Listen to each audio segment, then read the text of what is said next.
فرشتوں کی توہین کرنا کیسا ہے؟ لوگ بات بات پر مختلف چٹکلوں میں فرشتوں کے تذکرے لے کر اس انداز سے لاتے ہیں، پھر ایک ہنسی کا ماحول بن جاتا ہے، تو ان کے بارے میں کیا حکم ہے؟ فرشتوں کے لیے قرآن مجید فرقان حمید میں فرمایا کہ عباد مکرمون،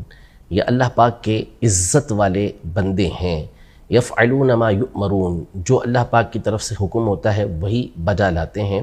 تو ان کو اللہ تبارک و تعالی نے عزت والا بنایا ہے، ان کو اللہ پاک نے تکریم والا بنایا ہے۔ اب اگر کوئی ان کی توہین کرتا ہے تو یہ اللہ پاک کے مکرم بندوں کی توہین کرنا ہے، اور یہ کفر ہے۔ یعنی اگر کوئی بندہ فرشتوں کی توہین کرتا ہے تو اس کو فقہاء کرام نے واضح طور پر لکھا کہ کفر ہے، چاہے تمام کے تمام فرشتوں کی توہین کرے، چاہے کسی مخصوص فرشتے کی توہین کرے، باہر صورت یہ کفر ہوتا ہے۔ قرآن مجید فرقان حمید میں ارشاد فرمایا کہ قل من کان عدوا لجبریل فإنه نزله على قلبك بإذن الله مصدقا لما بين يديه وهدى وبشرى للمؤمنين من كان عدوا لله وملائكته ورسله وجبريل وميكال فإن الله عدو للكافرين۔ پہلے جبریل امین کا خاص طور پہ ذکر کیا، پھر اس کے بعد فرمایا کہ جو شخص بھی اللہ کا، اس کے فرشتوں کا، جبریل امین کا، میکائیل کا دشمن ہے، ان سے عداوت رکھتا ہے، تو بے شک اللہ جو ہے اس کو اپنا دشمن بناتا ہے، جو ان کا انکار کرنے والے ہیں، جو کفر کرنے والے ہیں۔ تو ان کی توہین کو اللہ تبارک و تعالی نے کافر قرار دیا کہ جو ان سے عداوت رکھیں، ان کے ساتھ بغض رکھیں۔ تو اب یہ جو اس طرح کے افراد ہوتے ہیں جو فرشتوں کی طرح طرح سے نعوذ باللہ توہین کر رہے ہوتے ہیں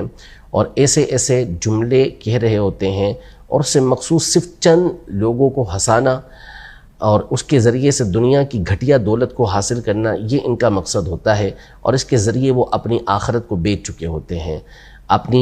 آخرت کو برباد کر چکے ہوتے ہیں۔ دنیا کی گھٹیا دولت کے بدلے انہوں نے اپنی آخرت کو بیچ دیا ہوتا ہے، اور ایسے لوگوں کے لیے قرآن مجید فرقان حمید میں کئی مقام پر اللہ پاک نے فرمایا کہ ان کے لیے دنیا میں رسوائی ہے اور آخرت میں دردناک عذاب ہے۔ اللہ پاک ہم سب کو فرشتوں کی توہین سے محفوظ رکھے۔ بہت سارے اس کے جملے استعمال ہوتے ہیں۔ امیر اہل سنت کی کتاب ہے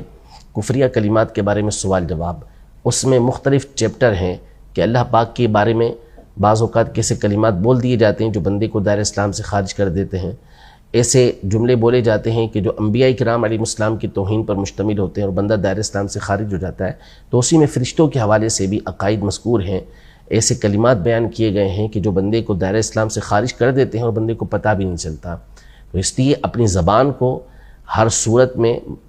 محفوظ رکھنا اور اس کی حفاظت کرنا اور ایسے جملوں سے اس کو بچانا بہت ضروری ہے کہ جو ایمان کو ضائع کرنے والی ہو۔ تو فرشتوں کے حوالے سے بھی یہی ہے کہ ان کی توہین یہ کفر ہے، اور اس کی ڈیٹیل جاننے کے لیے آپ امیر اہل سنت کی کتاب کفریہ کلمات کے بارے میں سوال جواب کا مطالعہ کر سکتے ہیں۔